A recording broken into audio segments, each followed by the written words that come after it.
Très heureux d'être ici aujourd'hui à la Cité du Livre, que je remercie d'ailleurs vivement de son accueil, ainsi en particulier qu'Aurélie Bosque et Philippe Ferrand qui ont permis l'organisation de cette session. Pour vous présenter, alors certes, un an après la publication du livre, en raison bien sûr de la crise sanitaire qui avait annulé la première présentation qu'on imaginait dans la foulée de la publication il y a un an. Et j'en suis très heureux, malgré, vous avez compris, mes petits problèmes de voix depuis hier, qui me sont tombés dessus dans la journée d'hier, de vous présenter malgré tout cet ouvrage que certains, par conséquent, vu qu'il est sorti il y a déjà un an, ont peut-être déjà acquis ou lu ou parcouru. Alors, mon rôle ici va être très limité, puisque je vais surtout être un petit peu l'organisateur de la session et dont l'essentiel va être consacré aux présentations par certains des auteurs et autrices de leur contribution à ce volume. Mais malgré tout, quelques mots pour resituer l'ouvrage et le projet dans son contexte. En effet, si l'on met à part un petit volume publié en 2008 par le Centre régional de documentation pédagogique d'Aix-Marseille, consacré donc à l'histoire d'Aix, qui constitue en fait, en dépit de sa qualité indéniable, notamment sur le plan iconographique, un manuel à usage essentiellement scolaire, didactique, il faut en fait remonter à 1977 pour trouver une synthèse de grande envergure sur l'histoire de la ville d'Aix, réalisée déjà donc par une équipe d'universitaires, parmi lesquels figurait d'ailleurs déjà Noël Coulet, à ma droite, que je n'ai pas besoin de présenter, je pense, et qui avait été publié à l'époque par Edisud, un éditeur régional malheureusement disparu aujourd'hui, mais qui empruntait le format des histoires urbaines qui étaient publiées à l'époque de manière un peu sérielle par l'éditeur toulousain Priva, et qui était parfois d'ailleurs accompagné pour certaines de ces villes ou régions d'un volume de documents complémentaires. Et donc, c'est bien là la première raison de proposer aujourd'hui au public aixois en particulier, mais à toutes celles et ceux qui aiment cette ville, aixois d'adoption ou de cœur, une nouvelle histoire de la ville.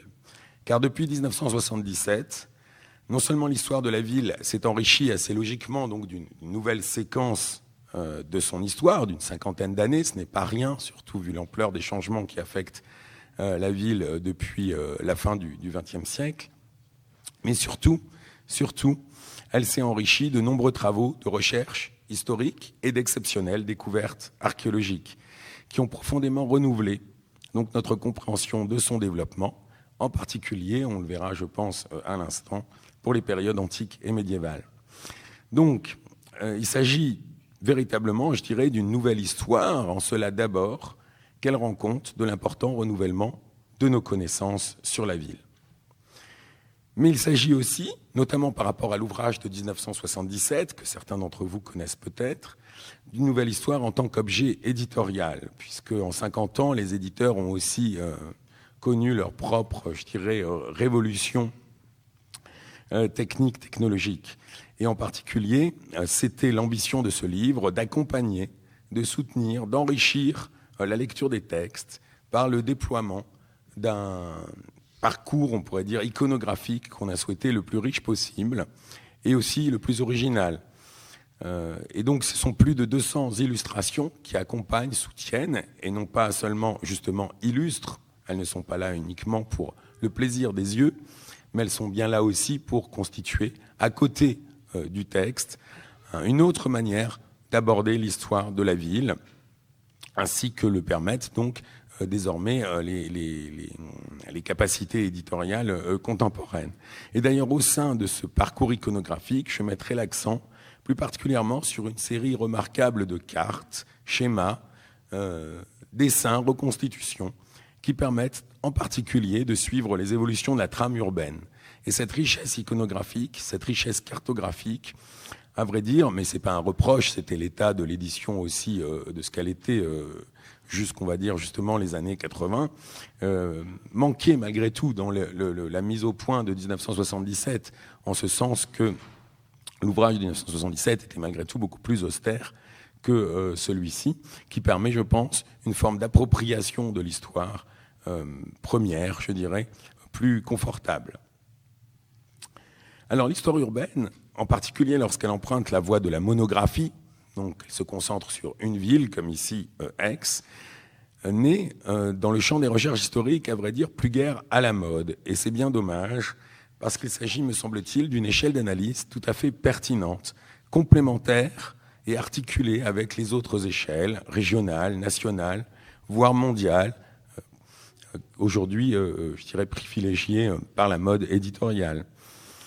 En effet, cette échelle urbaine, elle a ceci de précieux qu'elle enrichit déjà, et donc elle parle, à mon avis, on va dire au grand public, comme on dit aujourd'hui, de manière peut-être plus évidente ou plus spontanée. Elle a ceci de précieux donc qu'elle enrichit notre regard sur ce qui constitue aujourd'hui, malgré tout, le cadre de vie quotidien de la plupart d'entre nous, qui sommes, de cœur ou de raison, des citadins. Et en même temps, bien sûr, son objet, c'est de révéler par-delà, en quelque sorte, l'illusion de la continuité du nom, Aix, par-delà l'illusion de la continuité du lieu, on a l'impression spontanément qu'on est dans le même périmètre, eh bien, de révéler surtout les recompositions permanentes de ce cadre tout au long des 20 derniers siècles, puisque Aix, par ailleurs, ce qui n'est pas le cas forcément de toutes les villes, ni de toutes les villes évoquées dans cette série dans laquelle s'inscrit l'histoire d'Aix-en-Provence, puisque, je ne l'ai pas dit tout à l'heure, mais en fait, l'ouvrage n'est pas isolé. Il s'inscrit dans une nouvelle série d'histoire urbaine, un peu comme l'avait fait justement Privat, porté par les presses universitaires de Rennes, où déjà 2 volumes sont parus, avant Aix, Rennes d'une part, et puis Bordeaux d'autre part, et où 2-3 volumes sont en cours de finalisation, notamment Dijon. J'ai oublié les 2 autres noms. Donc, Aix, en cela, ne fait pas exception, puisqu'en dépit de sa relative modestie démographique, on peut rappeler qu'elle ne dépasse les 30 000 habitants véritablement que dans la première moitié du XXe siècle, elle a connu, en dépit ou par-delà sa petite taille, eh bien, ces fortes recompositions de la trame urbaine dans la longue durée. Alors, il me reste très brièvement, avant de laisser la parole tout de suite donc à quelques auteurs et autrices qui vont vous présenter sous forme essentiellement d'esquisses et d'invitation à poursuivre finalement l'histoire, l'aventure en lisant le livre, bien sûr. Donc, ils vont vous présenter quelques-uns des apports de ce livre. Il me reste donc à vous présenter juste un petit peu les 3 sens dans lesquels il faut comprendre cette expression d'histoire urbaine. C'est d'abord, vous l'aurez peut-être compris de manière implicite, l'histoire d'une forme urbaine. Et c'est par le langage donc des géographes qu'on peut rentrer, je pense, d'abord dans l'histoire. La ville n'a pas toujours été cet ensemble bâti, relativement dense, aggloméré à l'intérieur des murs d'une enceinte, qui est ce à quoi renvoie dans notre imaginaire spontanément, je dirais, la ville ancienne, qu'elle fut bien durant quelques siècles, entre le XIVe et le XIXe, mais qu'elle ne fut bien justement que durant quelques siècles. Elle ne s'est pas non plus toujours étendue sur le même espace, comme on le verra de nouveau dans un instant, ni dans les mêmes directions, ni n'a revêtu bien sûr la même superficie, avec des aléas parfois assez marqués, puisque par exemple la superficie atteinte par la ville antique n'est retrouvée par la ville, on pourrait dire moderne, qu'au milieu du XVIIe siècle. Bon. Mais par ailleurs, au-delà de cet enjeu de superficie, se dissimulent derrière finalement des formes urbaines très variées. On n'a pas toujours eu une ville finalement homogène par son étendue, mais parfois des séquences de polynucléarité, comme disent les géographes, avec plusieurs centres éloignés relativement éloignés les uns des autres, en tout cas discontinus dans leur projection spatiale. Bref, la forme même de la ville a changé, en lien étroit bien sûr, toujours avec les transformations sociales, politiques, religieuses, économiques et matérielles. C'est donc le premier sens d'une histoire urbaine, faire l'histoire d'une forme. Mais le second sens, bien sûr, qui lui est inséparable, indissociable, c'est que faire l'histoire d'une ville, c'est faire l'histoire d'une société urbaine. Et une société urbaine, c'est une société particulière, marquée notamment, c'est un trait un peu commun à toutes les villes, par à la fois une grande promiscuité sociale, plus prononcée que dans les campagnes, et en même temps de très fortes hiérarchies sociales. C'est une société qui est aussi marquée par des mobilités plus fréquentes que dans le monde rural, et par des sociabilités spécifiques, par-delà la diversité des époques. C'est enfin, et en ce sens-là c'est moins original, une société marquée par des activités singulières, et là des traits spécifiques à certaines trajectoires urbaines peuvent se dessiner. À Aix, on connaît la place qu'occupent tout au long de son histoire les fonctions de commandement religieux, commandement politique. voire commandement juridique et intellectuel, voire technologique à l'époque contemporaine. Donc faire l'histoire de la ville, c'est faire l'histoire d'une forme et c'est faire l'histoire d'une société. Enfin, et là c'est un trait un peu particulier de cette série, faire l'histoire de la ville, c'est aussi insérer celle-ci dans son environnement. C'est-à-dire mettre l'accent sur le fait qu'une ville n'est pas un isolat, mais qu'elle se déploie en relation, en interaction avec un arrière-pays dont la forme elle-même peut se recomposer au cours de son histoire et avec lesquels elle entretient toujours des relations étroites qui ne sont pas seulement de l'ordre de l'approvisionnement ou de la ponction démographique à travers l'exode rural. Elle entretient des relations étroites avec son environnement rural parce que concrètement, le passage de la ville à la campagne est très loin d'être aussi évident qu'on l'imagine. Et d'ailleurs, c'est sans doute un des traits intéressants de la modernité, de ce qu'on vit aujourd'hui avec la métropolisation, que de reflouter cette séparation entre ville et campagne qui a pu être marquée de manière plus nette à certaines époques qu'à d'autres, et de nous faire plus peut-être prendre conscience, on va dire, des effets de gradient dans le passage de la ville à la campagne plutôt que des effets de rupture. Et donc, faire l'histoire de la ville, c'est aussi cela, c'est l'insérer dans un environnement. Et donc, c'est en associant étroitement ces trois fils de lecture, histoire d'une forme, histoire d'une société, histoire d'une insertion dans un environnement, que petit à petit, l'ouvrage tente de dessiner les traits d'une identité urbaine spécifique, qui s'affirme aussi, last but not least, je dirais, dans les différences ou les confrontations qui peuvent l'opposer aux villes voisines. Et ici, bien sûr, c'est le face-à-face avec Marseille qu'il a fallu aussi prendre en compte à certaines époques de son histoire. Mais voilà, sans plus tarder, après ces quelques mots de présentation générale, vous voyez, du projet du livre, de son insertion éditoriale, de sa nécessité aussi, je dirais, scientifique, je vais tout de suite céder la parole donc à Nour Yannine, qui va commencer donc par nous présenter. Pardon, j'ai oublié de vous faire passer un petit peu le sommaire, qui est juste un rappel d'un déploiement tout à fait classique d'ordre chronologique de l'ouvrage.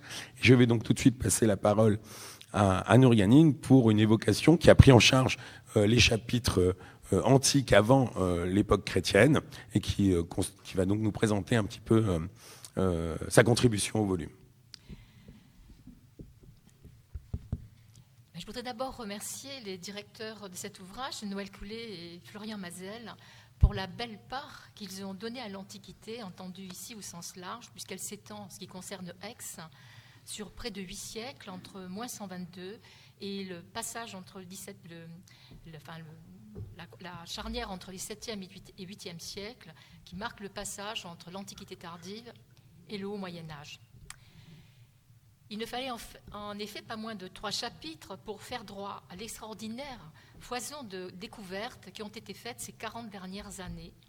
La physionomie de la ville, on peut dire, en a été totalement remodelée, comme l'indiquait à l'instant Florian. La création d'Aix-en-Provence puise son origine dans les conflits qui ont opposé Marseille aux peuples indigènes locaux et les Saliens en particulier, dont le vaste territoire environnait la cité grecque.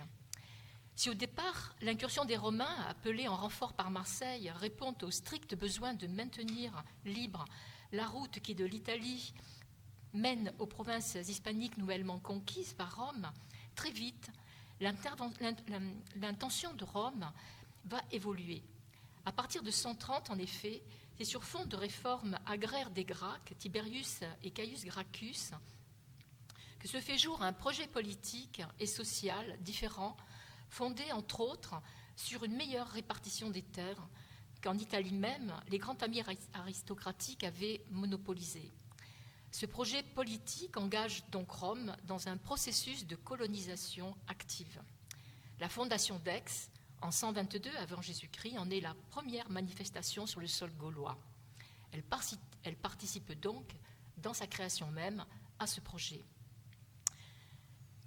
L'établissement qui est alors créé sera très vite, dès 118,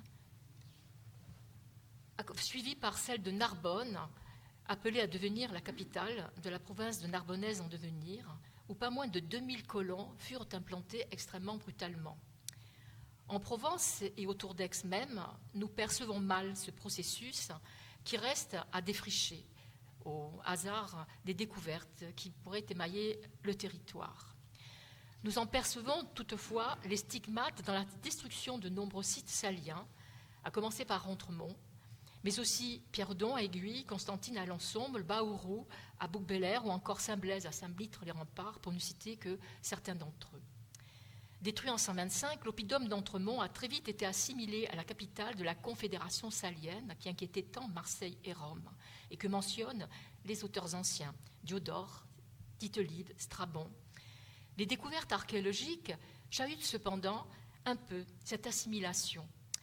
Les chercheurs ont en effet démontré que le site d'Entremont fut immédiatement réinvesti après sa destruction en 125 et qu'il est resté occupé pendant près d'une génération, soit jusqu'aux années 90 avant Jésus-Christ, alors même que la ville d'Aix-en-Provence étant normalement en cours de constitution et qu'elle est accompagnée également d'une garnison romaine. Outre que cette réoccupation se comprend mal dans un contexte de conflit, puisque les armées romaines continuent de sillonner le territoire de la Gaule transalpine, elle soulève d'autant plus de questions que Entremont est tout proche d'Aix-en-Provence, comme je le disais, nouvellement créée. Que savons-nous au fait de cette ville d'Aix-en-Provence à cette date ? À peu près quasiment rien. Seul l'énigmatique fossé découvert sous les anciennes usines Koch se rapporte peut-être à ces temps originels, et je vous en ai mis une photo en bas à droite de la diapositive. Le malheur veut que nous soyons dans l'incapacité de l'interpréter aujourd'hui. Peut-être d'autres découvertes permettront de lui donner un sens. Diapo 2. Si l'organisation et les premières phases de développement de la ville restent toujours plongées dans l'obscurité, on en sait davantage aujourd'hui sur les raisons qui ont prévalu à son implantation. Elles ne tiennent pas seulement aux sources d'eau chaude encore vantées par Sidoine Apollinaire au Ve siècle. Les recherches menées dans la périphérie méridionale de la ville pendant une vingtaine d'années ont montré que cette dernière devait sa position en bas de versant à l'humidité des terrains aujourd'hui occupés par le quartier Sextus Mirabeau. Cette disposition a imposé l'aménagement du site urbain en de multiples terrasses pour son urbanisation, disposition qui n'était pas si simple en définitive pour l'aménagement. Cette hydromorphie récurrente a longtemps contraint le développement d'Aix au sud. La ville ne s'en est véritablement affranchie qu'au milieu du XVIIe siècle, avec la création du quartier Mazarin. C'est dire combien, en fait, un certain nombre de dispositions ont pu contraindre la cité dans son ensemble et pour de longs siècles. Diapositive 3. Des grandes étapes de l'évolution urbaine, on retiendra 3 temps forts. D'abord, la fin de la période républicaine et le tout début du Principat d'Auguste, soit entre les années 70 et le changement de notre ère, période durant laquelle se font jour les premiers témoins de l'urbanisme, alors concentrés autour du site, de l'ancien site des thermes Sextus. Alors encore embryonnaire, il témoigne de l'existence d'un plan orthonormé qui va servir de cadre au développement ultérieur de la ville, déjà dotée toutefois de monuments publics, puisqu'on y connaît une basilique qui était sans doute en fait les prémices qui devaient accompagner en fait un forum. Deuxième temps fort est de la période tibéro-claudienne et les années qui vont suivre, soit entre les années 1515, 50, 60 après Jésus-Christ, période durant laquelle la ville se dote d'abord d'un rempart dont le tracé se développe progressivement.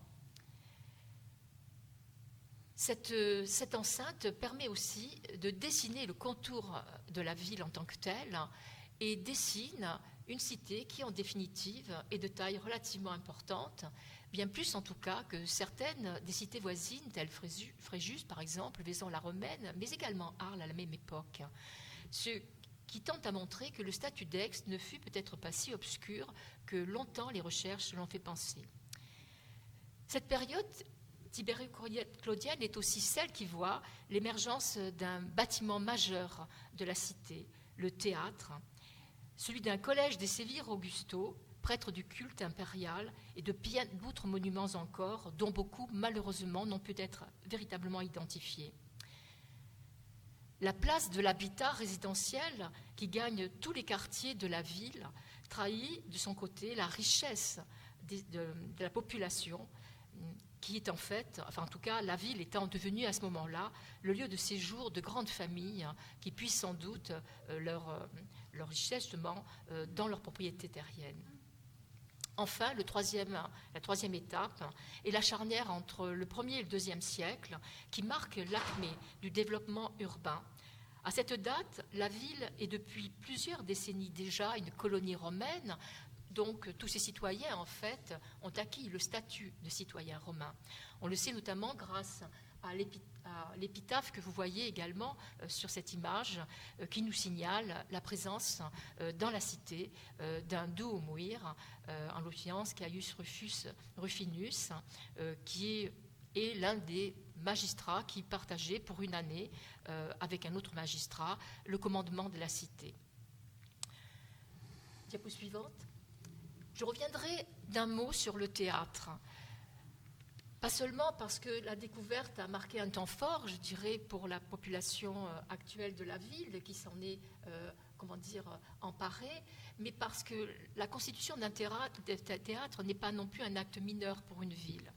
Surtout, la qualité remarquable de construction de cet édifice, ces très grandes dimensions aussi qui le placent à la hauteur des théâtres d'Arles et d'Orange, pour ne citer que deux grandes villes régionales, montrent aussi que la ville, à cette époque ibéro-colombienne, comme je vous le disais, a sans doute acquis un statut déjà relativement important, dont on mesure mal ailleurs, en fait, la réalité. Ce théâtre n'est pas simplement un lieu de réunion de la population, il est avant tout un lieu de consensus social, il est le lieu aussi de la manifestation de toute l'expression de l'idéologie impériale, il est enfin un lieu profondément empreint de religiosité, la religion étant, je dirais, un domaine en fait qui touche à peu près toutes les activités des sociétés anciennes dont l'époque romaine fait partie. Ce théâtre aussi nous rappelle donc aux capacités financières que la ville a pu déployer pour sa construction. Elle est accompagnée, bien évidemment, sa construction va être accompagnée, je vous l'ai dit, d'autres monuments publics, un forum secondaire à la fin du 1er siècle, des thermes également, mais son devenir est aussi intéressant dans ce qu'il laisse voir de la lente transformation de la ville antique vers la ville médiévale, puisqu'il montre en fait les fouilles ont montré qu'il fut colonisé à partir du milieu du 5e siècle en un lieu d'habitat, sans doute privilégié ici en raison de la présence double d'une porte de ville, celle qui se trouvait au bas du cours d'Idecumanus, et de ce grand édifice qui a dû constituer dès le début de l'époque de l'Antiquité tardive un lieu en fait relativement protégé. Il nous rappelle aussi, je vous le disais, donc la richesse de la cité, et là j'en viendrai à la dernière image. Aix n'est pas connue comme d'autres villes romaines, telles Arles et Marseille, pour ses qualités portuaires, ça n'est pas un port. Elle n'est pas non plus connue pour ses grandes activités industrielles, industrie artisanale, enfin on a du mal à cibler entre les deux pour l'Antiquité. À l'image de Fréjus, par exemple, qui était un grand producteur de céramique et d'amphores, la ville, en fait, ne livre pas grand-chose d'une activité de production, de transformation quelconque, à l'exception de quelques ateliers de potiers, mais qui sont destinés visiblement à l'alimentation urbaine et à sa proche périphérie. En fait, c'est sur le territoire qu'il faut aller chercher les sources de richesse de la cité, à travers notamment la multiplicité, les multiples grandes villas qui s'y sont déployées à partir d'une période qu'on sait encore mal ciblée, mais qui, dès l'époque custéenne en tout cas, et plus encore dans le courant du 1er et du 2e siècle, vont dépailler ce territoire qui est relativement vaste, puisqu'il s'étire jusqu'à la Durance. aux confins du territoire de la cité de Fréjus et d'Arles. De ces villas, on ne sait pas encore beaucoup de choses, malheureusement. L'activité archéologique s'est beaucoup concentrée sur la ville ces dernières années, je dirais au détriment du territoire. Mais quelques grandes fouilles permettent de prendre la mesure de ces ensembles fonciers, de ces propriétaires fonciers, de ces grands domaines. Avec la fouille de la villa des Toulons à Riance en particulier, qui est l'un des plus grands chais connus de la Provence. Plus près de nous, la villa de Régine également, qui a été fouillée au Puy-Sainte-Réparate dans les années 2000, ou encore celle qui était récemment encore en cours de fouille à Puy-Loubier, la villa Richomme.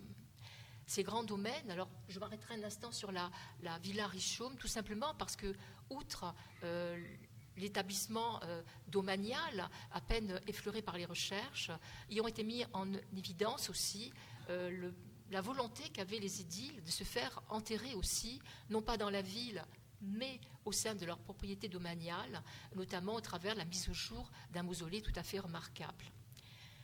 Je finirai sur cet établissement parce qu'à l'image du théâtre en centre-ville, et on aurait pu rajouter au théâtre, évidemment, le site de la porte sud-est de la ville. Il est le lieu du maintien d'une occupation après l'Antiquité, jusque dans l'Antiquité tardive, et également, sur ce site s'est focalisée une occupation médiévale, et jusqu'à aujourd'hui, puisque le domaine foncier est toujours occupé par un établissement agricole, ce qui nous montre aussi, en certains points du territoire, la remarquable continuité de l'occupation qui s'est maintenue sur une très très longue durée. Merci beaucoup pour cette première évocation donc, qui correspond aux 2 premiers chapitres de l'ouvrage sur la ville antique, qui sont suivis par un chapitre sur la séquence de l'Antiquité tardive, qui est ici fort importante, prise en charge par Jean Guyon, qui n'est pas avec nous, qui ne peut pas être avec nous aujourd'hui.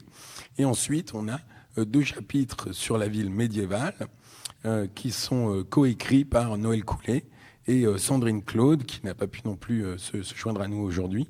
Mais donc, je vais tout de suite céder la parole donc à Noël Coulet pour la présentation de cette deuxième, je dirais, séquence. Merci.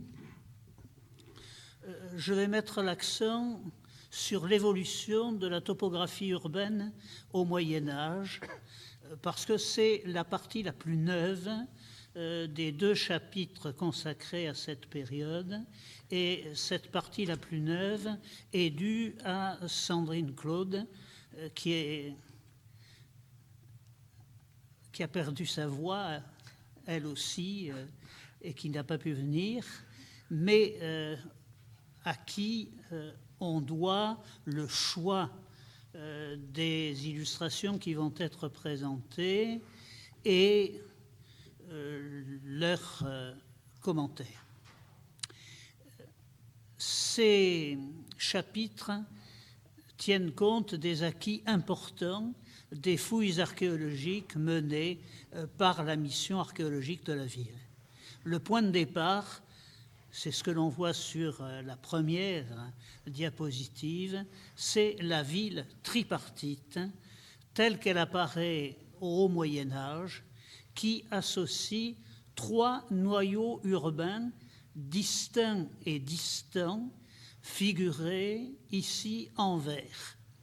La ville des Tours à l'ouest, le bourg Saint-Sauveur au nord et le bourg Cantal au sud.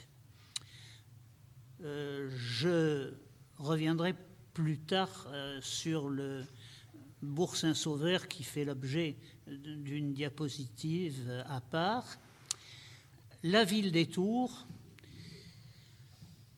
était connue jusqu'ici grâce à l'exploitation des documents d'archives menés par Jean Pourrière sur la base des registres de notaires du XIVe siècle, mais son approche a été renouvelée par les fouilles menées sur un site dont Nouria vient de parler, qui est celui du théâtre.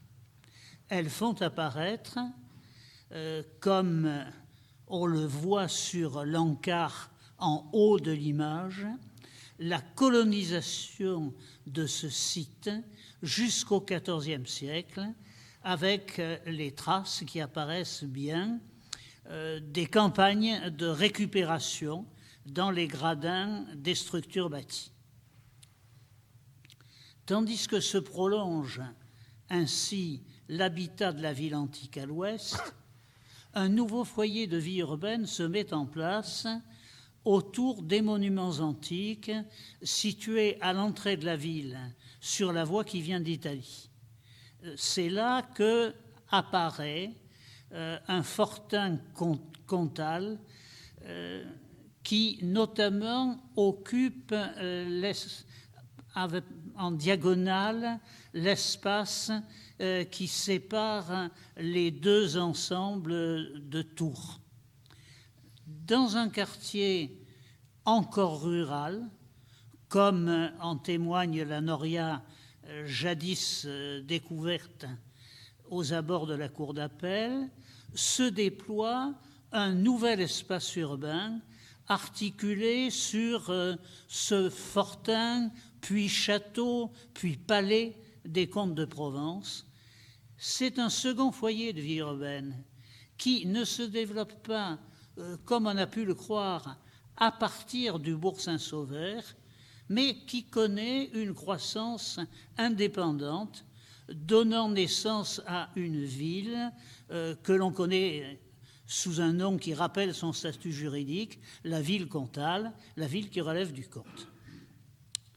Le troisième noyau urbain, et là on passe à la diapositive suivante, est le bourg Saint-Sauveur, auquel on donne aussi le nom de bourg de la Prévôté, parce que le comte de Provence Alphonse Ier, par un acte qui est reproduit ici, en a fait donation au chapitre cathédral, et il fait donation au chapitre cathédral par l'intermédiaire de celui qui en est le chef, le prévôt, d'où le nom de ville de la Prévôté. C'est un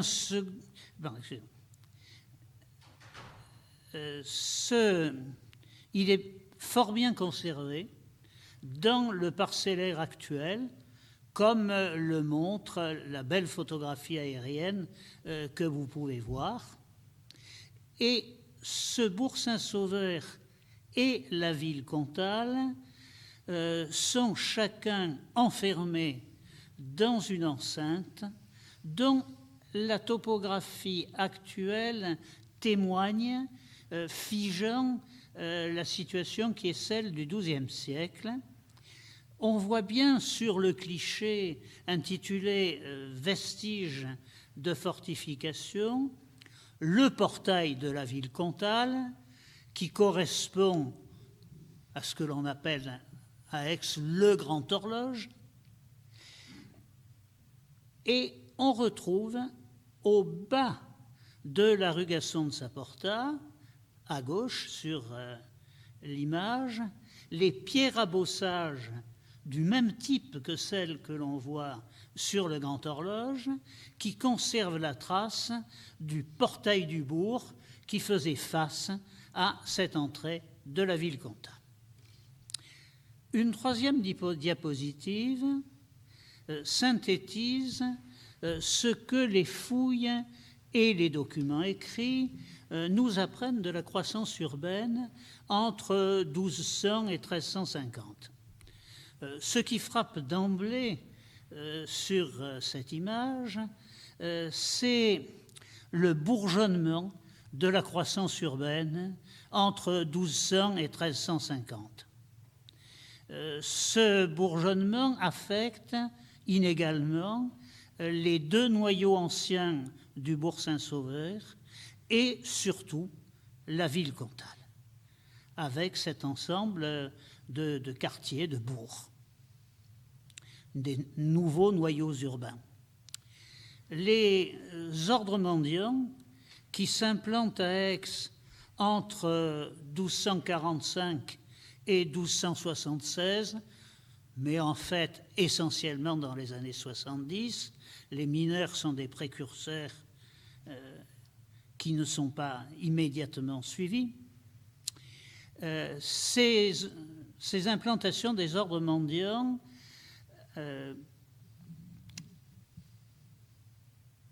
accompagnent cet essor urbain et en profitent.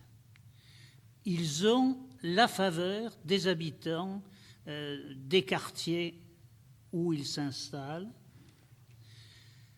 qui choisissent d'être ensevelis dans leur cimetière, ce dont a témoigné la fouille récente du cimetière des Prêcheurs, et ils y édifient des chapelles, des espaces de dévotion familiale.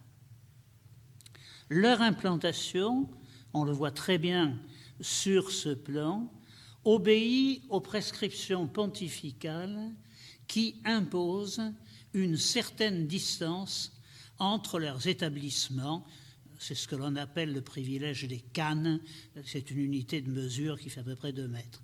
Et il doit y avoir une certaine distance entre ces différents établissements.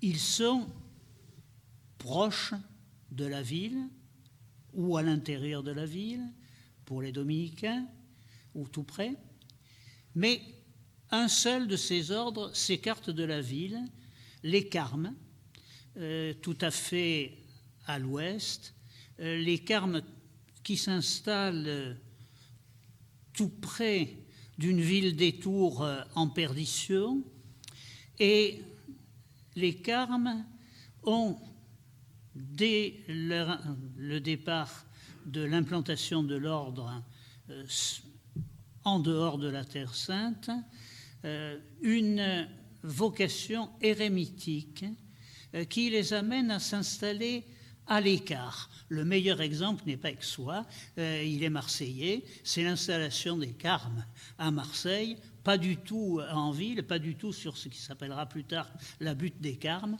mais dans le vallon des Égalades, traversé à l'heure actuelle par l'autoroute. Au couvent d'hommes s'ajoutent 2 couvents de femmes qui sont tous 2 d'origine princière. Les dominicaines, que Charles II installe au sud de la ville, dans un grand domaine, au milieu de jardins notamment, et les Clarisses, que la reine Sanche, la femme du roi Robert d'Anjou, installe à l'ouest de la ville, dans un terrain que l'on a beaucoup de mal à situer. Le couvent des dominicaines, que l'on appelle les Dames de Notre-Dame de Nazareth, à l'emplacement du lycée minier, ou collège minier maintenant, ce couvent a fait récemment l'objet de plusieurs campagnes de fouilles qui ont notamment révélé une quantité notable de céramiques de grande qualité qui traduisent l'origine sociale de religieuses recrutées pour une bonne part dans la noblesse. Ces 2 couvents disparaissent au milieu du XIVe siècle dans un contexte de crise que je ne développerai pas, mais qui inspire au gouvernement communal notamment des destructions préventives de bâtiments qui auraient pu servir de point d'appui aux ennemis menaçant la ville. C'est comme cela que disparaissent les Clarisses et les dominicaines. Cette conjoncture débouche paradoxalement sur un développement du tissu urbain et dynamise la construction de bâtiments civils et de bâtiments religieux, et aussi la transformation des fortifications urbaines.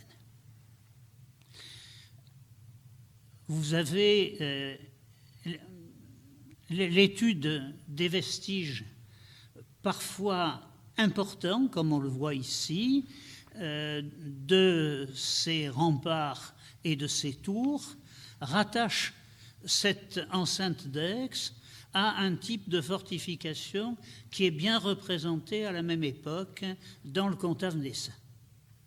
C'est à la même époque aussi que se développent les extensions gothiques de la cathédrale, représentées en rose sur la diapositive, qui avait déjà fait l'objet d'études importantes de Jean Pourrière, à nouveau, sur la base de documents écrits, mais qui ont récemment été renouvelées par des analyses de bâtiments et des prospections qui donnent un prolongement au travail de Rollins-Guild sur la cathédrale, disons, jusqu'au XIIe.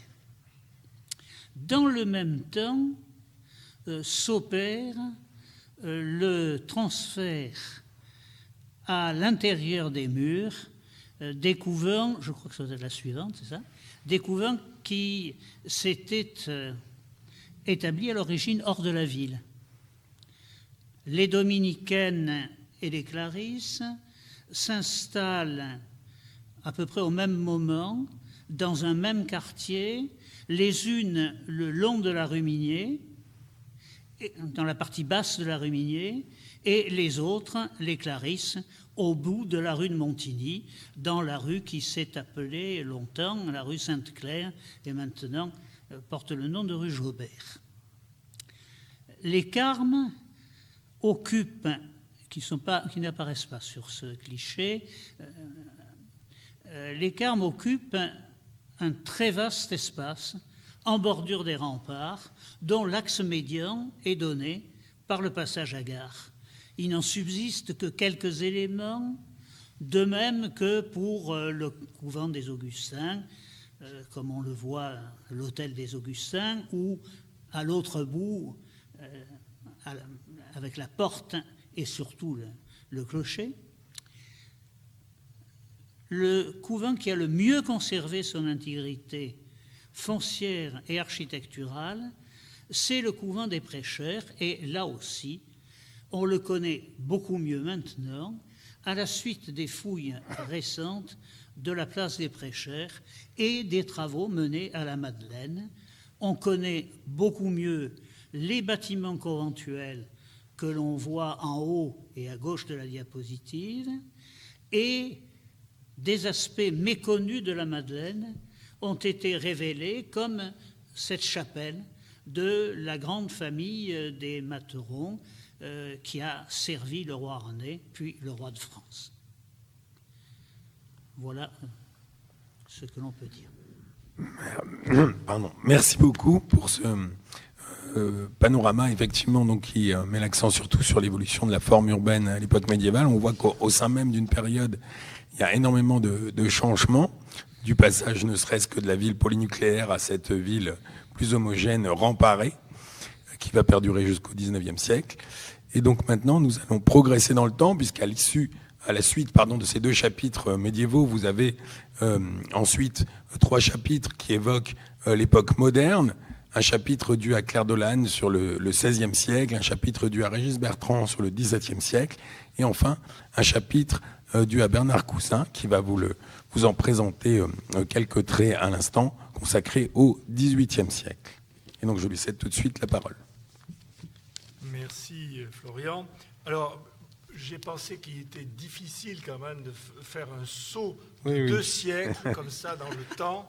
Et donc je vais dire quelques mots, non pas tant du XVIe ni du XVIIe, que des caractéristiques de la ville d'Aix pour l'ensemble de la période dite d'Ancien Régime, c'est-à-dire de la fin du Moyen-Âge jusqu'à la Révolution française.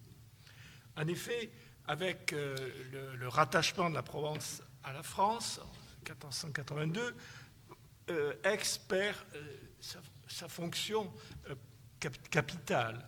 Elle devient la capitale d'une province intégrée au royaume.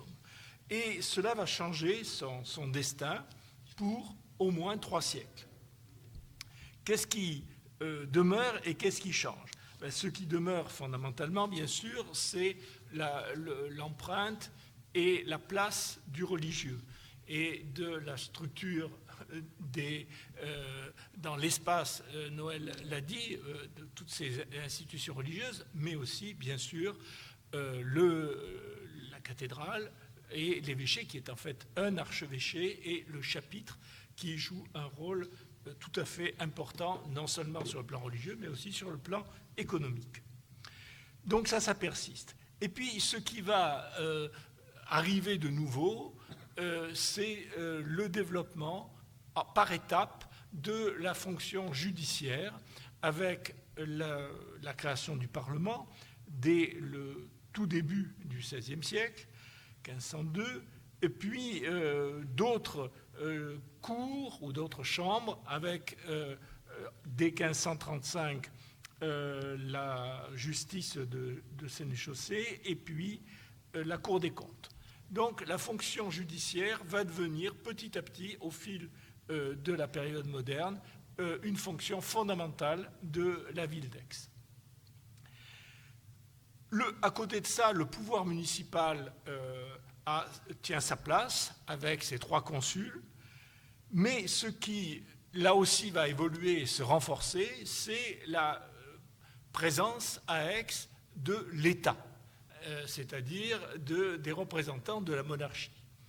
Il y a, dès le début, le gouverneur qui a un rôle militaire, mais un rôle qui va décliner avec le temps, et il y a surtout, à partir de 1673, l'intendant qui a un rôle civil et qui est un petit peu, si vous voulez, l'ancêtre du préfet, et qui, sur la deuxième partie de la période moderne, le dernier tiers du XVIIe siècle et le XVIIIe siècle, est occupé, ces postes d'intendant sont occupés par 2 familles, de père en fils, qui vont truster, je dirais, cette fonction.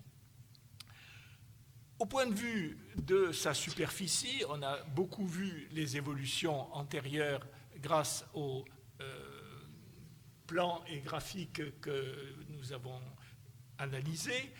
Je vous mets ici, non pas un plan reconstitué, mais un plan d'époque, c'est-à-dire le plan d'Esprit de Vous de 1762, qui montre bien la ville à la fin de la période moderne. Et par rapport aux plans médiévaux que nous avons vus à l'instant, on voit que la ville s'est développée dans plusieurs directions. D'une part, le lien entre les divers nucléus de la période médiévale se sont faits, le tissu s'est regroupé, mais aussi de nouveaux espaces ont été, entre guillemets, colonisés par la ville, à la fois à l'est, le quartier Villeneuve, à la fois à l'ouest, au nord-ouest, Villeverde, et surtout le grand agrandissement d'Aix, qui commence au milieu du XVIIe siècle, sous l'impulsion du frère du cardinal, le quartier Mazarin. Et ce quartier Mazarin va se distinguer dans le plan, parce qu'au plan médiéval s'oppose un plan orthonormé que l'on connaît et qui n'a pas bougé quasiment depuis, de ce quartier Mazarin. Il faut quand même penser que le quartier Mazarin tel que nous le voyons ici n'est pas celui de 1651. Il va mettre du temps à se bâtir et il va y avoir pendant des décennies des espaces qui sont des espaces encore peu ou pas bâtis, notamment des espaces liés à certains couvents. Mais c'est la grande transformation d'Aix, évidemment, au point de vue de la ville, de la structure urbaine, que la création de ce quartier. Avec la création du quartier Mazarin, c'est aussi la création du cours à carrosses, c'est-à-dire ce qu'on appelle maintenant le cours Mirabeau, avec ses beaux hôtels particuliers qui ne sont pas que sur le cours, il y en a dans le quartier Mazarin et il y en a qui se construisent également dans la partie ancienne, et les fontaines qui vont être créées pour aérer et amener la fraîcheur sur le cours. Aix a donc 30 000 habitants au début du XVIIIe siècle. Donc maintenant, je me concentre un petit peu sur le XVIIIe. Mais dès les premières décennies, les 2 premières décennies du XVIIIe siècle, ce chiffre va baisser avec les crises climatiques, le fameux hiver de 1709, et plus encore, évidemment, crise épidémique, la peste de 1720-1721, qui fait perdre près de 7000 habitants à la ville.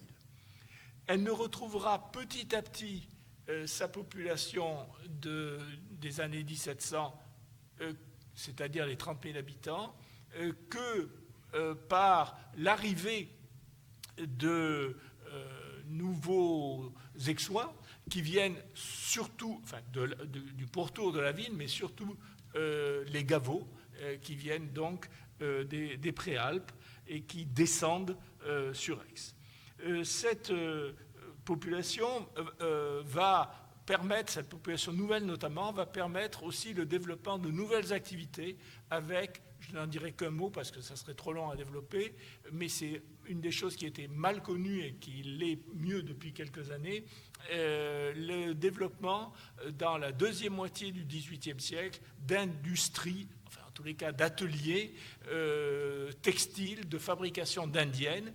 Il y en avait à Marseille avant, et il va s'en développer à Aix, souvent par les mêmes firmes, pour des raisons fiscales notamment, étant donné qu'il y a barrière fiscale entre les 2 villes. C'est assez compliqué, donc je ne peux pas rentrer dans les détails, mais il y a cette présence d'une activité de pré-industrielle à Aix à la fin du XVIIIe siècle. Alors maintenant, je vais finir mon propos en montrant 4 photos qui sont extraites du livre et qui sont des petits flashs, si vous voulez, concernant la période du XVIIIe siècle. Le premier, c'est à gauche le portrait de Gaspard de Guédan, fils d'un président de la Cour des comptes, lui-même président à Mortier du Parlement en 1740. C'est un portrait célèbre, puisqu'il est dû à un peintre célèbre, c'est-à-dire Hyacinthe Rigaud, un peintre de cour qui a officié évidemment à Paris et à Versailles. Et ce tableau fait partie d'un ensemble. Il a peint plusieurs portraits de la famille de Guédan, mais celui-là est un portrait de fantaisie, puisque le parlementaire se fait représenter en berger de pastoral, jouant de la cornemuse. Ce Guédan, ce Gaspard, est un personnage qui est assez étonnant, car il était donc d'une grande famille de parlementaires, et il avait l'obsession, non pas de la noblesse qu'il avait acquise, mais du fief, c'est-à-dire de ce qui ancrait la noblesse dans le sol et dans l'ancienneté de la noblesse. Bien sûr, c'est une noblesse récente. Et donc, il tient à tout prix à se créer une filiation nobiliaire. Alors, il arrive à obtenir, en achetant une terre qui est élevée en fief, un fief, mais après, il se crée sa propre généalogie qu'il fait remonter au Moyen-Âge, complètement inventée évidemment, et 2 ou 3 ans après est publié un livre sur les généalogies provençales qui ignorent la généalogie fantaisiste de Gaspard de Guédan, donc il fait saisir le livre. Alors, on passe à la deuxième image qui est aussi tout à fait révélatrice et intéressante, puisque c'est une image néerlandaise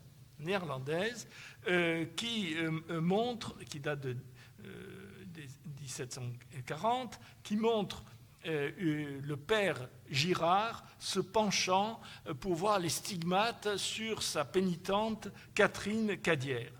C'est un procès qui a eu un retentissement extraordinaire, non seulement local, mais en France et en Europe. La preuve, cette gravure vient de Hollande.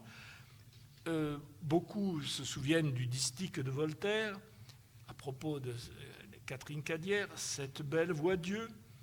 Girard voit cette belle, ah, Girard est plus heureux qu'elle. Donc, ce distique qui est dans le style voltairien montre qu'on en a parlé partout en France de ce procès. En fait, c'est derrière le procès du père Girard, c'est le procès des Jésuites qui est entamé et qui sera prolongé dans les années suivantes par le Parlement d'Aix pour le vote de l'exclusion des Jésuites du ressort du Parlement en 1663, c'est-à-dire un an avant que cette décision ne soit appliquée pour l'ensemble du royaume par le roi. La suivante, il y a dans cette période des fêtes traditionnelles. La plus célèbre, c'est les Jeux de la Fête-Dieu, auxquels assiste notamment en 1777 le frère du roi. Mais il y a aussi des fêtes de modernité, et c'est ça que j'ai voulu montrer avec cette image, qui date de 1784 et qui est l'envol d'un aérostat à Aix, moins d'un an après le premier envol des frères Montgolfier. Bon, comme j'arrive à la fin de mon temps, je conclue rapidement. Dernière image. Il n'y a pas au XVIIIe siècle de nouvelles créations de quartiers. En revanche, l'évolution urbaine se fait par la création de places dans les espaces déjà bâtis. On détruit des maisons anciennes pour dégager de la place devant l'hôtel de ville, où l'on construira la Laugrain, et à plusieurs endroits, et devant l'hôtel particulier des d'Albertas, qui fait réaliser, en détruisant des immeubles anciens, la place d'Albertas, sur laquelle il fait construire des immeubles de location. Et puis le grand chantier de la fin du XVIIIe siècle, c'est en 1676 le début de la destruction du palais comtal. Donc j'en arrive à la conclusion. Je ne peux pas conclure sur Aix au XVIIIe siècle sans citer deux noms, mais je ne ferai que les citer. Le marquis de Méjeanne, qui en 1786, à l'instigation de l'archevêque, lègue son fonds de livres, plus de 60 000, à la province de Provence, sous réserve qu'une bibliothèque soit créée à Aix pour que le public puisse y accéder, ce qui ne sera réalisé qu'en 1810, mais nous y sommes toujours. Et enfin, bien sûr, sans citer le nom de Mirabeau, et qui n'a pas beaucoup vécu à Aix, mais qui est venu au bon moment, c'est-à-dire au moment de l'élection pour les États généraux de 1789, qui, dès l'année précédente, dans les États de Provence, se fait remarquer par sa position en marge de la position nobiliaire traditionnelle, et qui se fait élire au printemps 89 comme député du tiers-État d'Aix-en-Provence. Et il aura une carrière nationale, rapide certes, mais quand même brillante. Merci. Merci beaucoup pour cette évocation, à la fois effectivement sur l'Ancien Régime en général et le XVIIIe siècle en particulier. Alors on va faire un nouveau saut dans le temps, tout aussi important que le précédent, puisque à la suite de ce chapitre, donc sur les Lumières, vous avez un chapitre sur la Révolution française et l'Empire, puis vous avez des chapitres sur le XIXe siècle et le premier XXe siècle. Le chapitre sur la Révolution et l'Empire a été pris en charge par Cyril Belmont, et les chapitres sur le XIXe et le XXe siècle en tandem pour la période finale par Jean-Marie Guillon, d'une part, pour le XIXe siècle, puis ensuite pour le XXe siècle par Jean-Marie Guillon, puis en collaboration avec Nicole Girard, qui va donc conclure cette évocation de l'histoire d'Aix à partir du livre, par une évocation donc de son développement, notamment morphologique, à l'époque contemporaine. Et donc je lui cède tout de suite la parole. Est-ce que je peux vous demander de mettre plutôt la photo aérienne d'abord ? Pas de problème. Donc on va partir par la fin. Bien, voilà. Alors, Nicole Girard, je suis géographe et non pas historienne, bien que j'ai fait aussi des études d'histoire. Et donc, les deux chapitres qui concernent le XXe siècle, comme l'a dit Florian Mazel, ont été écrits par Jean-Marie Guillon, qui est également l'auteur du chapitre sur le XIXe. Et je vais essayer de faire un peu comme Bernard Cousin de raccrocher ce que nous avons écrit sur le XXe à ce qui se passe rapidement au XIXe siècle.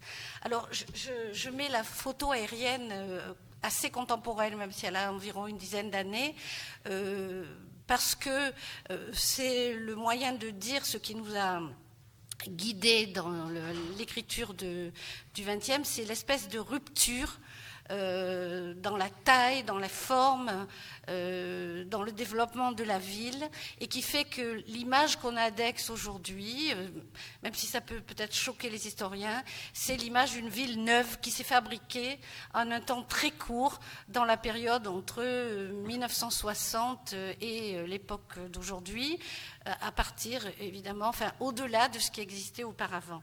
Alors ça, c'est, je pense, cette intensité des transformations c'est à souligner.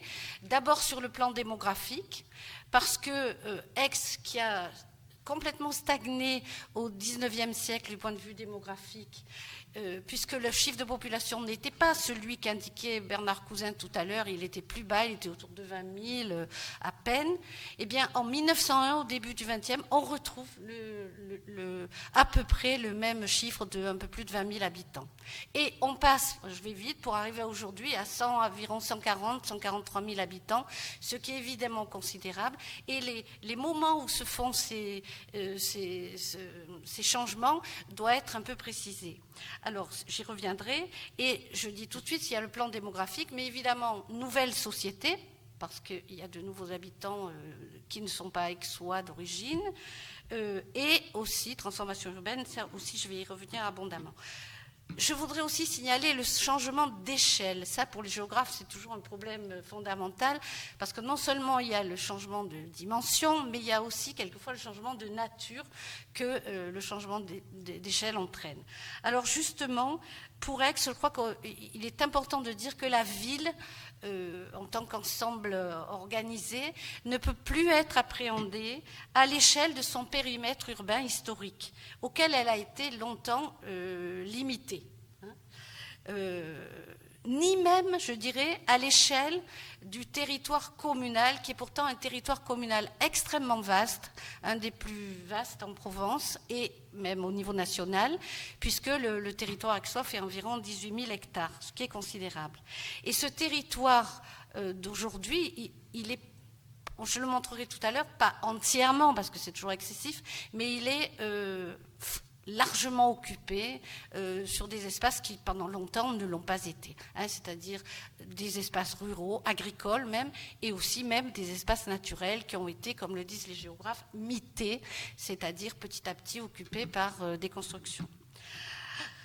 Aujourd'hui, l'échelle d'appréhension d'Aix, c'est l'échelle qu'on appelle métropolitaine, c'est-à-dire celui d'une vaste région urbaine, complexe, diversifiée, multipolaire, et où se pose toujours la question de la confrontation avec Marseille, et je dirais jusque dans des développements très récents, on a vu cette rivalité se poser, certes en termes renouvelés, c'est pas la fin du 19e, c'est même pas la période de la désindustrialisation marseillaise des années 70, c'est aujourd'hui une autre configuration.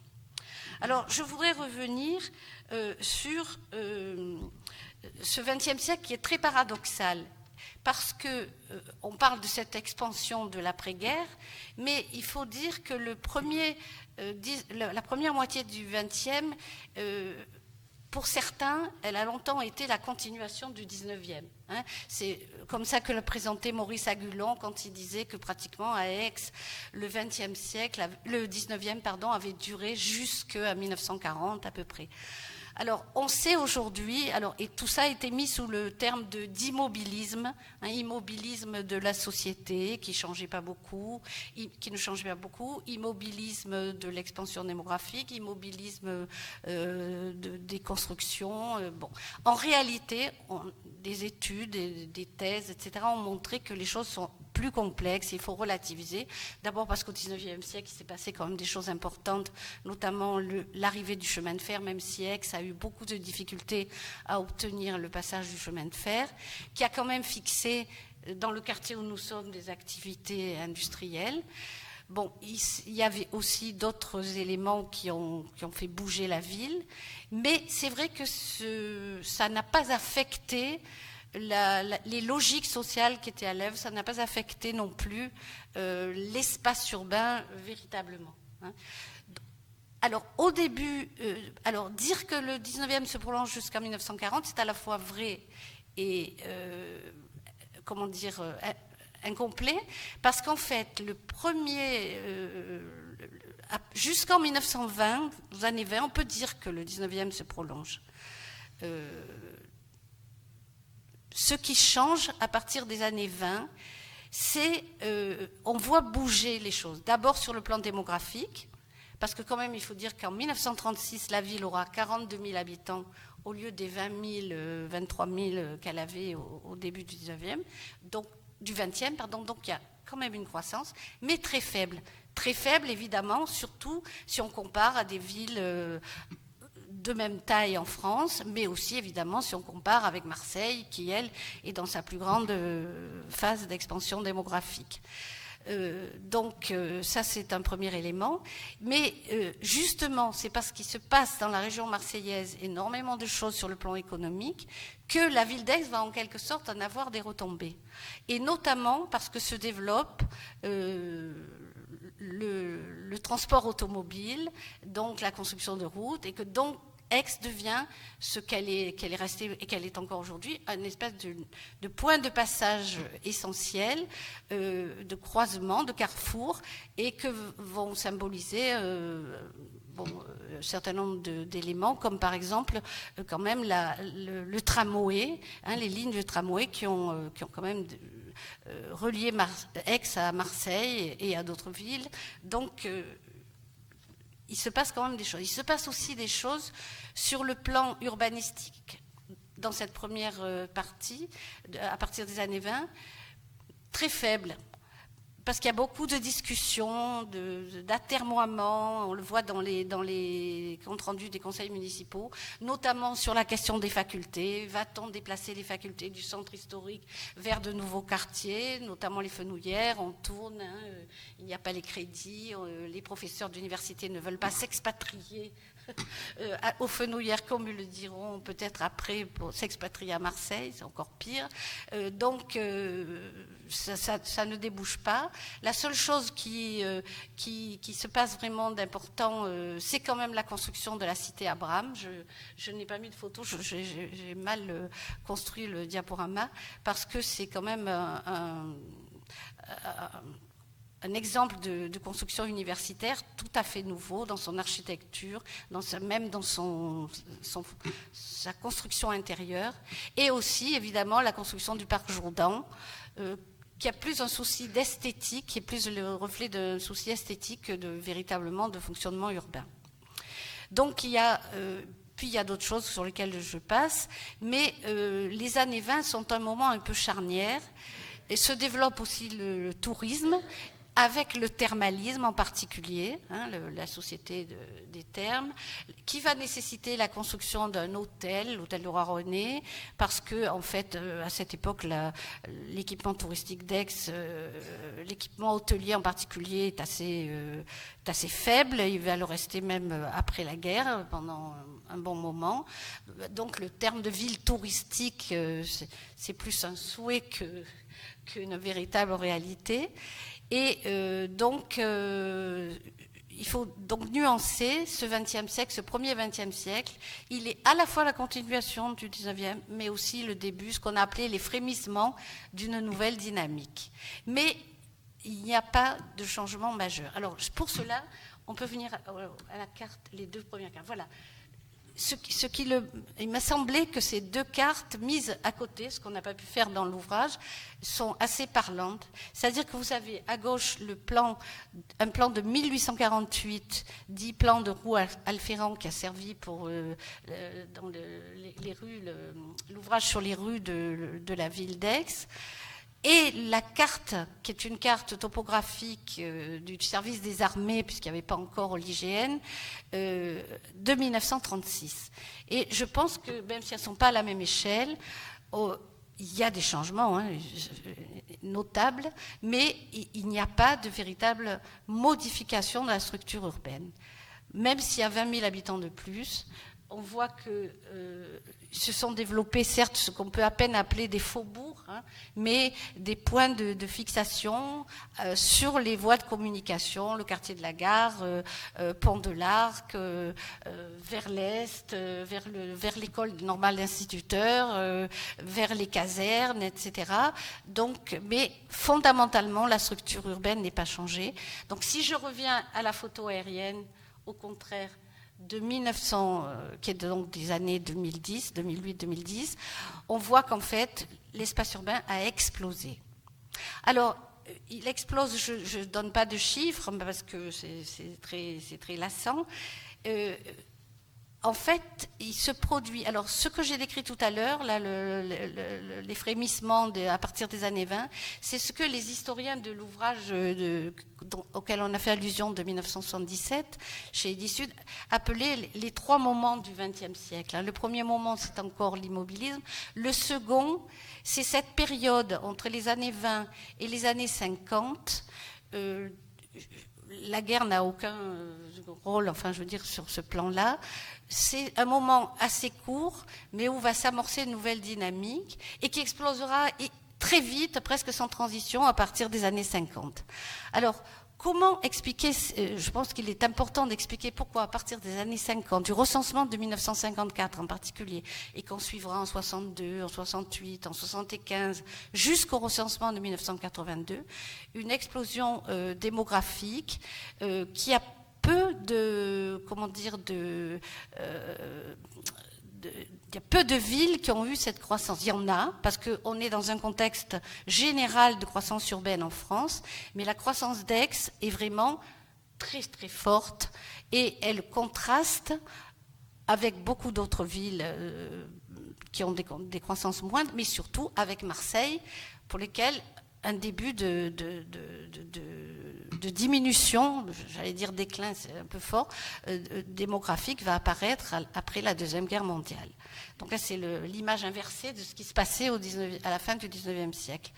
Et ce qu'il faut souligner, me semble-t-il, pour expliquer cette croissance, c'est que ce ne sont pas des causes endogènes, ce ne sont pas des causes endogènes qui vont, c'est-à-dire pas liées à une logique aixoise pure, mais à ce qui se passe dans toute la région. Il faut aller vite. Bon. Ce qui se passe dans toute la région, qui transforme l'économie marseillaise et qui vont faire éclater dans toute la région urbaine des lieux de production.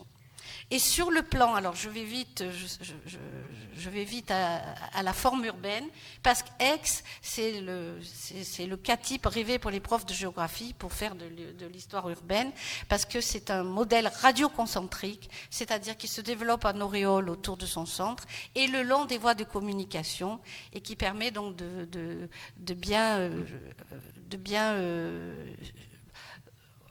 caractériser l'expansion urbaine.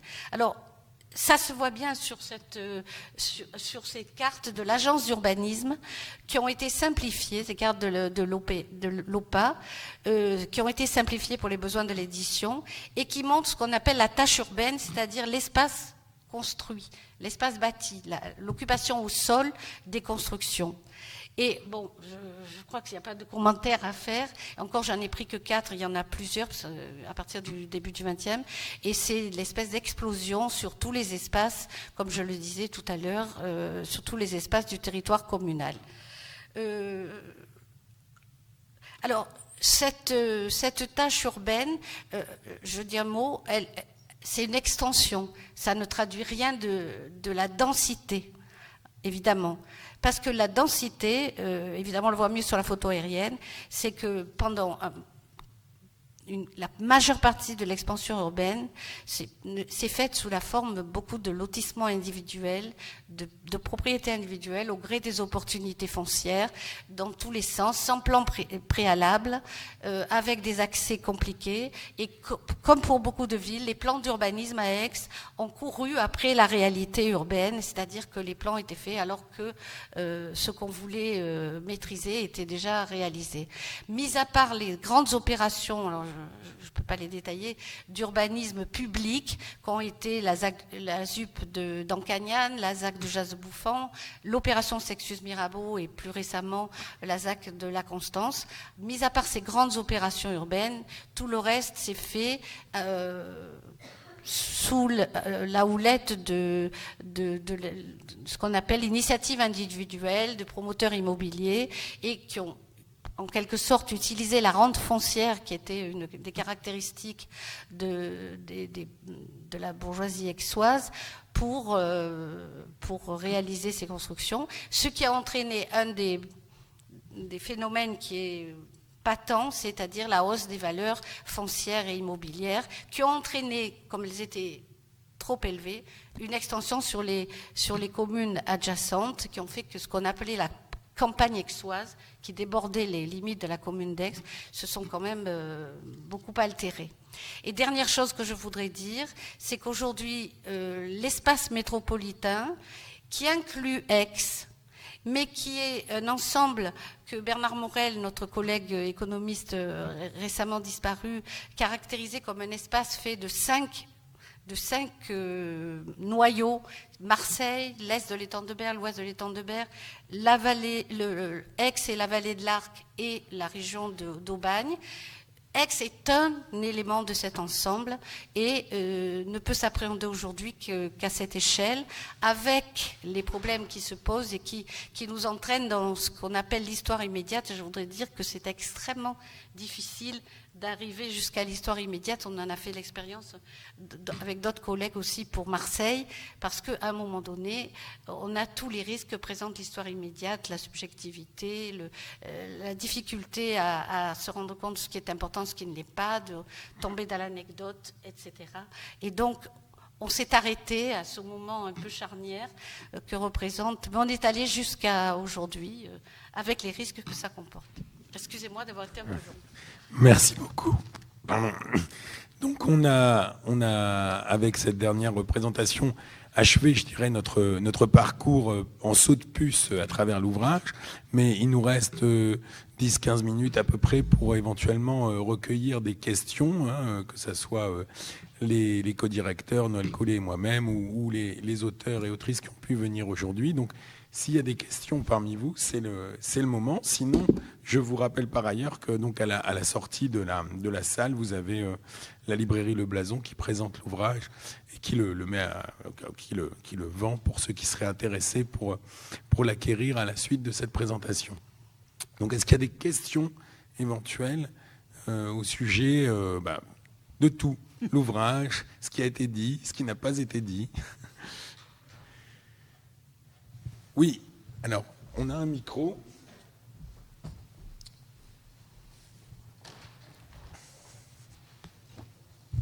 Bonjour, c'est une question pour Madame Nin. J'ai été étonnée de voir que les fouilles qui avaient été faites sur les villas étaient à Puy-Lubier, puis Saint-Tréparade, etc. J'ai vu sur Patrimage qu'on avait une grande villa sur Puricard de plus d'1 hectare et qui est sous des vignes actuellement. Est-ce qu'on peut espérer qu'un jour, qui est propriété privée d'ailleurs, est-ce qu'on peut espérer qu'un jour cette villa sera fouillée? De qui ça dépend?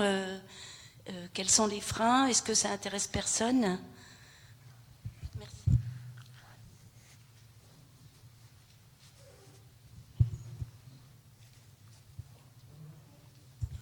J'aurais presque envie de dire aujourd'hui qu'il vaudrait mieux pas y toucher, parce qu'en général, on intervient dans le cadre de l'archéologie préventive, ce qui veut dire qu'il y a un projet d'aménagement, ce qui veut dire qu'il y a le mitage du sol. Donc voilà, c'est une... Bon, sur la commune, c'est vrai, il y a eu un déficit de recherche absolument considérable sur le territoire communal, donc fatalement sur, je dirais, le territoire à la fois antique, mais également médiéval et moderne de la ville. Donc c'est une lacune importante. On a du repérage grâce à des photographies aériennes ou à du pointage, mais malheureusement, sur la commune, il n'y a jamais eu de fouilles de grandes villas. Voilà. Aujourd'hui, nous, on n'est pas en capacité de les prendre en charge parce que certaines pourraient être menées dans un cadre de fouilles programmées, sauf que nous sommes totalement accaparés par l'archéologie préventive, la ville continuant d'être terriblement dynamique en termes de développement urbain, et il faut bien accompagner ça plutôt que d'aller chercher aujourd'hui ce qui est encore protégé. Voilà. Ceci dit, il n'est pas dit que dans les années qui viennent, il n'y ait pas un programme de recherche sur celle-là ou d'autres, parce qu'on en connaît bien d'autres sur les territoires. Là, il faudra tout simplement avoir l'aval des propriétaires pour pouvoir intervenir.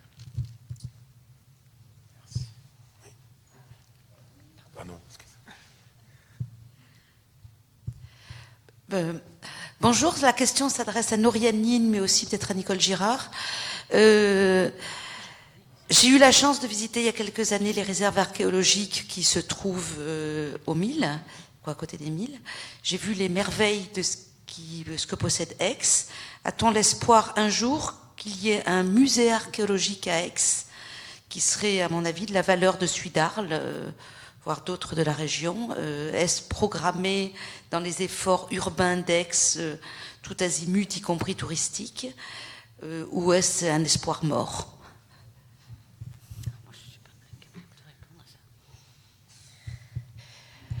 Disons qu'il y a peut-être des prémices, des frémissements, pour reprendre un terme que quelqu'un a employé, je crois que c'est Nicole Girard tout à l'heure. Voilà, une réflexion, disons, est en cours aujourd'hui, puisqu'il y a quand même la problématique du muséum qui a fermé aussi en 2014 et qui est toujours privé de lieux d'exposition.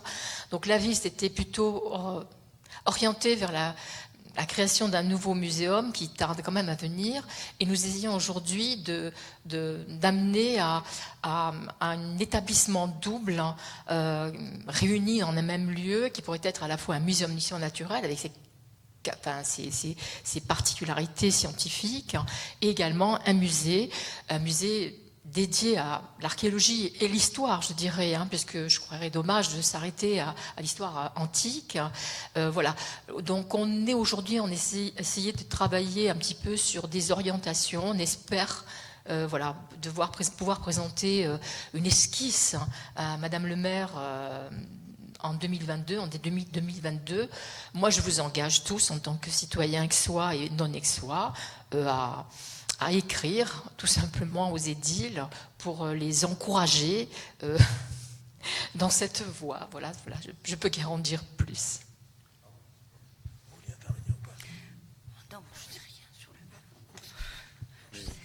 Oui, puisque... Encore une question à Madame Noriane Nin, dans le prolongement de ce qui vient d'être dit, et j'enfonce un peu un autre clou. Qu'est-ce qu'il en est du théâtre romain?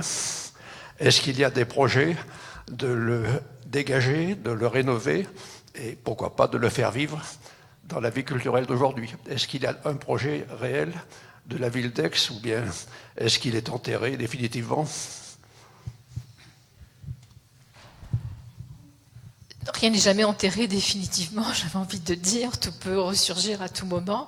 Voilà, aujourd'hui, disons qu'il sommeille, il est protégé, c'est déjà ça, puisqu'il a quand même été découvert en 2004, et fort heureusement, il a été réenseveli. Je ne peux que s'en réjouir, même si on ne peut plus le voir.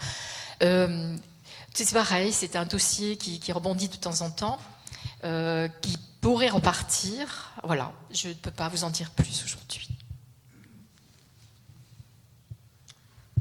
Est-ce qu'il y aurait une dernière question éventuellement? Oui, monsieur.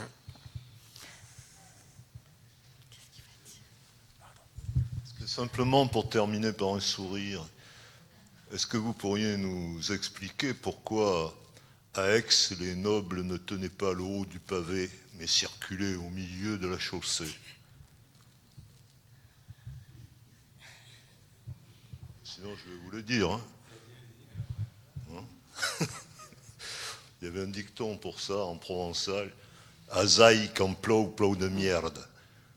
Parce qu'on avait l'habitude de déposer ou de vider les seaux sur les toitures. Et quand il pleuvait, évidemment, de sorte que c'était les gens modestes qui longeaient les façades et les nobles qui circulaient au milieu de la chaussée.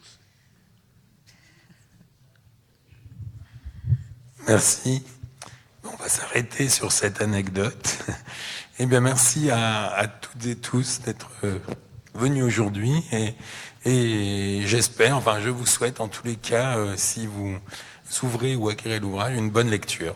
Voilà. Au revoir.